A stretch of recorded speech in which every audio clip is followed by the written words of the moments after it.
Hey, my name is James Nicholson and welcome to my YouTube channel. The inflation data is out. The media is reporting it as a boost for Rachel Reeves ahead of today's spring statement. I've had a look at the data and I think some of it is terrifying. In fact, I'd say it shows that we're moving towards a recession quicker than you might think. And that is why inflation is down. So we're going to look at all the data. We're going to talk about the impact it will have on interest rates, on mortgage rates, on house prices, and much, much more. So if you're new around here and you haven't done already, do make sure you subscribe to the channel over there and hit the bell notification. We bring you new property news every single day. We talk about house prices, we talk about interest rates, we talk about investing in property and much, much more. And let's get some views on this video by smashing like, tickling like, doing something to that like button, and then share the video, WhatsApp it, email it, or Facebook message it to a friend or family member that needs to know what's going on in the market. So, a busy day today. We've got the spring statement at 12:30 today. And there could be some bad surprises in there. We don't know exactly what's going to be in there. Often, they leak quite a lot to the press prior, just to get the markets primed and ready for what will happen. The only real stuff that they've been talking about is cutting benefits. But I bet there'll be a few little tax raids in there on simple targets like landlords. So we'll have a look at what happens there. But this video, it's about inflation. And so inflation was better than expected. So we went from a 3% inflation down to 2.8%. We're moving in the right direction, at least for now. So the expectation was that the inflation this month would be 2.9%. And so we are slightly down, which is good. Like, obviously, we want that to happen. But what was this made up from? So let's have a look. So core inflation, which strips out the volatile stuff. So I'd say this is not as important as the main figures, because this strips out things like energy. It strips out housing. It strips out all of those kind of things. But core inflation sat at 3.5%. The most important figure, though, which they really worry about, is the service inflation. And so service inflation at the moment is still really high. It's at 5%. And the expectation is this is where inflation could rise significantly for the rest of the year. So service inflation is made up of, obviously, things like restaurants. It's made up of things like any service, like a solicitor, your phone company. These are services that we all use every single day. Now, a lot of these businesses are getting hit really, really hard in April. They've got energy costs going up significantly. That's going to hit them a lot because a lot of service businesses spend a lot on energy. They've got the national insurance increase as well. And they've got the living wage going up by 7%. 7%. So all of this is going to have a big impact on services. So we're running at 5% service inflation.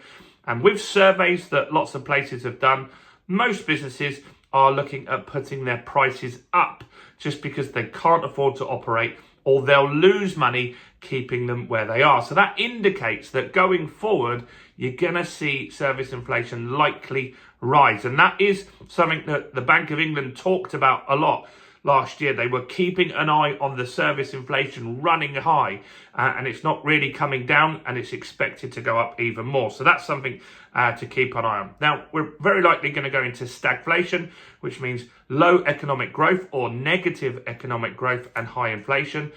The inflation rate is expected to hit 3.7%.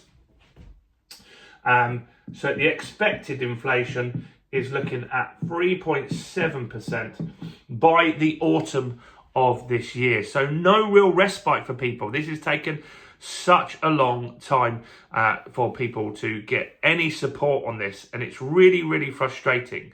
Now, what are the causes of the inflation going forward and things that we've got to keep an eye on? Well, a lot happens next month. So next month, Your council tax is going to be going up by higher than 2%. Your energy costs are going up by more than 2%. And your water is going up by more than 2% as well.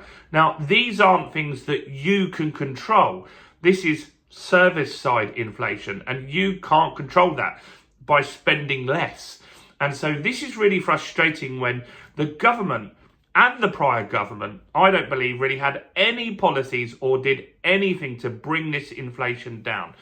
Other countries have done better. Spain, for example, took off VAT off public transport to help with that for a period of time. And there are other scenarios around the world that have actually been policies that have helped the people. We don't have that. I don't think we've really had much. We had a little bit of support on energy, but that is where it really stayed. And nothing has been done to bring down this cost of living crisis that we've got. Now, concerns that they're talking about going forward are still these Trump tariffs. Is a big date, April 2nd. Donald Trump calls it Liberation Day, where everyone that's unfairly treating America is going to get tariffed, reciprocal tariffs. And he talks about VAT in Europe and in the UK, the 20% tax that we pay as a tariff. And so that would mean that we would get a 20% tariff on our goods going there. Same with the Europeans. Now, even if they don't put that import tax onto the UK stuff, it impacts us that the Europeans might struggle and make less profit, meaning they buy less from us. A global trade war isn't great, and we need to see how that pans out. But the expectations are that that could also hit inflation going forward. Now, the pound has dropped today on the news of this inflation data. That's good. That means we can export stuff at a slightly better rate. So that's good as well. And so, yeah, it's not a great reading all in all. Now, the biggest drop that they said, and this is where I think this indicates where we're heading. The thing that really stood out this month that they said really brought the inflation down was women's clothing. Now, what they're saying is women's clothing is unusually on sale at the moment. A lot of retailers are discounting women's clothing because it's not selling. What does that tell you? That tells me that people are spending less money, and that shows that we're probably going to have a contraction in the economy and go into a recession. That's a signal. That's a discretionary good. Yes, you do need certain clothes, but some clothes are just stuff that you don't need. They're luxury. And if people aren't buying clothes and they're having to reduce the cost of that, that's not a great sign for the economy. And that is something that you'll also see with restaurant sales as well. These are discretionary businesses that you don't need to spend your money in. And that, for me, is a warning sign. And I think we should take note of that and keep an eye on these other sectors as things go forward. So, inflation's down. I don't think it's as good news as we expect. The markets have reacted a bit more positive to this. They feel that this does bring up the chance of an interest rate cut in May. So the likelihood of one rate cut in May is improving, but we'll need to see really what happens in the spring statement today before the dust settles on that. And you'll probably see some lenders cut rates this week if they're happy with what happens in the spring statement. Anyway, what do you think about this inflation data? Do you reckon we're going back to 3.7% by the autumn this year? And do you think that the clothing cuts are a sign that people are spending less money and we're on the way to a recession? Do let me know in the comments, even if it's just to say hi. Do smash like, share this video, and check out all the other content on my channel as well, including this video right here.